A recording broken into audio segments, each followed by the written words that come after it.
നമ്മുടെ രാജ്യം സ്വാതന്ത്ര്യത്തിന്റെ 78ാം വാർഷികം ആഘോഷിക്കുന്നു. 1947 ഓഗസ്റ്റ് 15-നാണ് വൈദേശിക സാമ്രാജ്യത്വ ശക്തികളിൽ നിന്നും ഇന്ത്യക്ക് സ്വാതന്ത്ര്യത്തിന്റെ വെളിച്ചം തിരികെ കിട്ടിയത്. മതത്തിന്റെയോ ജാതിയുടെയോ വിവേചനങ്ങളില്ലാതെ രാജ്യത്തെ ജനങ്ങൾ ഒറ്റക്കെട്ടായാണ് സ്വാതന്ത്ര്യ പോരാട്ടങ്ങളിൽ പങ്കെടുത്തത്. ഇന്ന് നാം അനുഭവിക്കുന്ന സ്വാതന്ത്ര്യം നമ്മുടെ പൂർവികർ ജീവൻ കൊടുത്തു നേടിയെടുത്തതാണ്. ഇന്ത്യയെ തങ്ങളുടെ കീഴിലൊതുക്കി കൊള്ളയടിക്കാൻ വിവിധ ഘട്ടങ്ങളിലായി പല വൈദേശിക ശക്തികളും വന്നിട്ടുണ്ട്. പോർച്ചുഗീസുകാരും ഡച്ചുകാരും ബ്രിട്ടീഷുകാരും ഇന്ത്യയെ അധീനതയിൽ നിർത്താൻ വന്നവരാണ്. രാജ്യത്തിന്റെ വിഭവങ്ങൾ കൊള്ളയടിക്കാൻ വേണ്ടി വന്നവർ ഇവിടെയുള്ള ജനങ്ങളെ അടിമകളാക്കി വച്ചു, ക്രൂരമായ മർദ്ദനങ്ങൾ ഏൽപ്പിച്ചു, ഇന്ത്യയുടെ ചരിത്രവും സാംസ്കാരിക ചിഹ്നങ്ങളും നശിപ്പിച്ചു. പ്രതിഷേധിക്കുന്നവരെ നാടുകടത്തുകയും ജയിലിലടയ്ക്കുകയും ചെയ്തു. എത്രയോ ധീരദേശാഭിമാനികളെ തൂക്കിലേറ്റിയും വെടിവെച്ചും കൊലപ്പെടുത്തി. വാഗൺ കൂട്ടക്കൊല പോലെയുള്ള കിരാതമായ മാർഗങ്ങളിലൂടെ മനുഷ്യരെ കൊന്നുതള്ളി.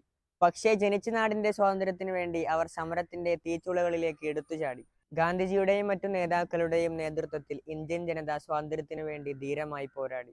ക്വിറ്റ് ഇന്ത്യ സമരവും ഖിലാഫത്ത് സമരവും തുടങ്ങിയ അനേകം പോരാട്ട ചരിത്രങ്ങൾ പിറവിയെടുത്തു. ബ്രിട്ടീഷുകാരോട് നേരിട്ടും നയതന്ത്രപരമായും ഏറ്റുമുട്ടി. ബ്രിട്ടീഷുകാരോട് നിസ്സഹകരണം പ്രഖ്യാപിച്ചു.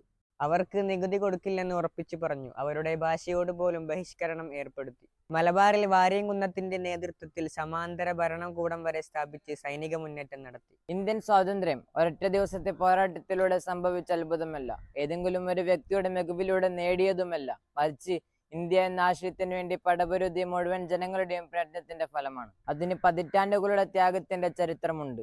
അനേകം ജീവൻ ബലി നൽകേണ്ടി വന്നിട്ടുമുണ്ട്. തുല്യതയില്ലാത്ത ക്രൂരതകളുടെ കഥകൾ പറയാനുമുണ്ട്. ഈ രാജ്യത്തെ ഏറ്റവും വലിയ ന്യൂനപക്ഷമാകുന്ന മുസ്ലിമീങ്ങൾ രാജ്യത്തിന് വേണ്ടി നടത്തിയ സമര പോരാട്ട ചരിത്രങ്ങൾ ആർക്കും മായ്ക്കാനാവുന്നതല്ല.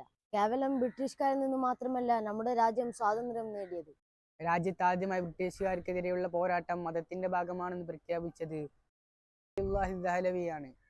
ഇന്ത്യയിൽ നിന്ന് ഏതൊരാളുടെയും ഹദീസിന്റെ സനദ് പുറത്തേക്ക് പോകുന്നത് ഈ മഹാപണ്ഡിതനിലൂടെ. ഒരു സമുദായം എന്ന നിലയിൽ മുസ്ലിംകൾക്ക് അതിൽ അഭിമാനമുണ്ട്. കാരണം നമ്മുടെ ഉലമാക്കളും സാദാത്തുകളും നേതൃത്വം നൽകിയാണ് ഈ സ്വാതന്ത്ര്യം നേടിയെടുത്തത്. ഉദാഹരണം മമ്രൂൻ തങ്ങൾ റളിയല്ലാഹു അൻഹു, മഹാപണ്ഡിതനും സൂഫി വര്യനും കുതുബും ആയിരുന്നു അവർ.